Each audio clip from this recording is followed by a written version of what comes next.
முதலமைச்சர் தான் காது கொடுத்து கேட்கல, கலைஞராவது காது கொடுத்து கேட்பாதான்னு கலைஞரோட நினைவிடத்துக்கு கூட போயிட்டாங்க.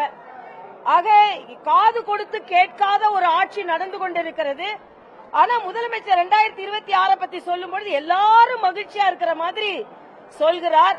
அதனால் இடைநிலை ஆசிரியர்கள், ஜாக்டோ ஜியோ, செவிலியர்கள், துப்புரவு தொழிலாளர்கள், விவசாயிகள் யாருதான் போராடல? ஆக யாருக்கு தான் விடியல் நடந்ததுன்னு எனக்கு தெரியல. அதனால எதுவுமே விடியல, யாருக்குமே முடியல. ஆக அப்படி இருக்கின்ற ஒரு ஆட்சி தான் நடந்து கொண்டிருக்கிறது. புது வருஷமும் அதுமா சொல்வதற்கு நான் வேதனைப்படுகிறேன். அதே மாதிரி மரியாதைக்குரிய முதலமைச்சர் அவர்கள் இன்று 14-15 திராவிட பொங்கலாக கொண்டாடுவோம் என்று சொல்கிறார். திராவிட பொங்கல் என்று சொல்லும் பொழுது தமிழின் தனித்தன்மையை அவர் மறுக்கிறார் என்றுதான். நம்ம தமிழ் பொங்கல் தான் நம்ம ஸ்கூல்லே படிக்கும்போது என்ன படிப்போம்? தமிழர் திருநாள் பொங்கல், தமிழ் பொங்கல். ஆக நீங்க தமிழ் மாடல் தான் சொல்லிருக்கணும்.